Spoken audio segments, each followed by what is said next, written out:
La culpabilité est une chose étrange. Elle se manifeste rarement sous forme d'aveu.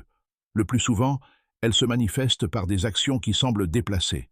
Lorsqu'une femme trompe son partenaire, elle ne l'avouera peut-être jamais ouvertement. Mais au fond, elle sait qu'elle a dépassé les bornes.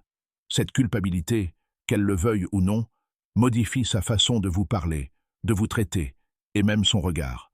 Si vous savez à quoi vous attendre, les signes deviennent évidents. Aujourd'hui, je vous dévoile 10 comportements que les femmes adoptent lorsqu'elles se sentent coupables après une infidélité, même si elles ne le disent jamais à voix haute.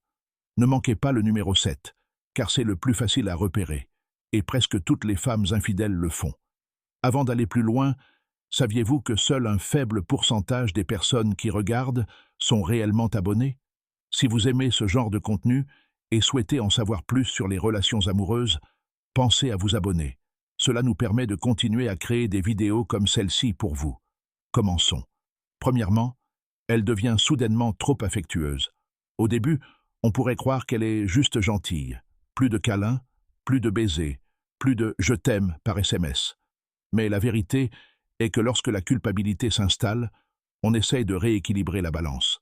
Elle sait qu'elle a fait quelque chose de mal, alors elle compense par de l'affection. Souvent, ce n'est pas du véritable amour, c'est une façon de limiter les dégâts. Deuxièmement, elle commence à vous offrir des cadeaux sans raison. Sans prévenir, elle ramène à la maison de nouveaux vêtements, des gadgets ou des petites surprises. C'est attentionné. Mais demandez-vous, pourquoi maintenant?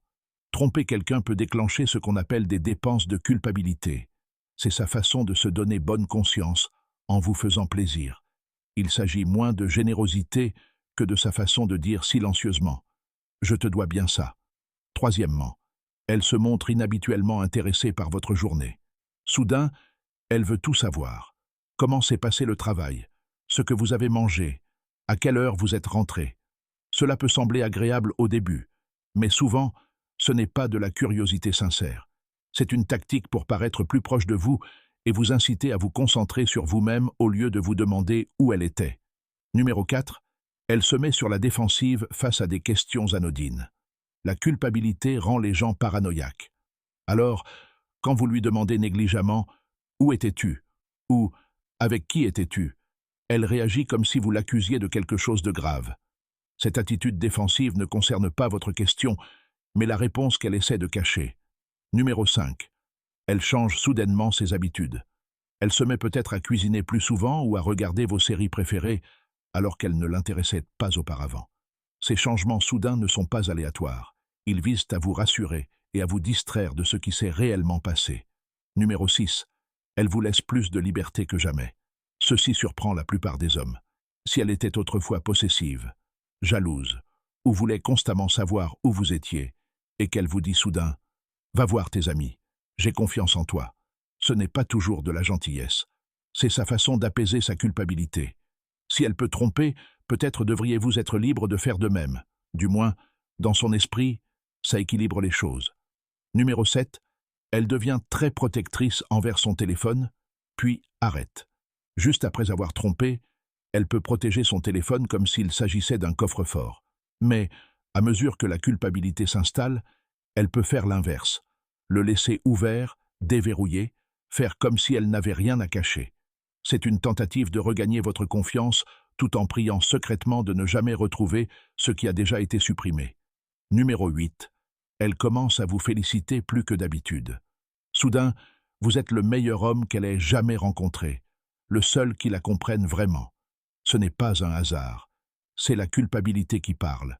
Quand quelqu'un vous trahit, il vous complimente souvent à outrance pour faire taire la part d'elle-même qui sait qu'elle ne vous mérite pas. Numéro 9. Elle manifeste de soudaines crises de tristesse ou d'anxiété. Vous la remarquez regarder dans le vide, pleurer ou paraître stressée sans raison apparente. C'est la culpabilité qui la ronge. Même si elle met ça sur le compte du travail ou du stress, elle se remémore ce qu'elle a fait, craignant que vous ne le découvriez un jour. Numéro 10. Elle évoque l'infidélité de manière indirecte. C'est l'un des signes les plus révélateurs. Elle peut commenter avec désinvolture à quel point l'infidélité est terrible, ou partager avec dégoût l'histoire d'infidélité d'un ami. Elle ne se contente pas de parler, elle avoue de manière déguisée et prudente. Voilà la vérité. Lorsqu'une femme trompe et se sent coupable, elle ne s'éloigne pas toujours. Parfois, elle essaie de se rapprocher, mais pour de mauvaises raisons. Elle essaie de cacher la blessure avant même que vous ne la remarquiez. Mais même si elle le cache bien, la culpabilité influence toujours son comportement. Si elle se met à faire plusieurs de ces choses en même temps, ce n'est rarement que de la gentillesse. C'est le signe qu'il s'est passé quelque chose qu'elle a trop peur d'admettre. Merci de votre attention. N'oubliez pas de vous abonner à notre chaîne. Nous publions des vidéos comme celle-ci chaque semaine.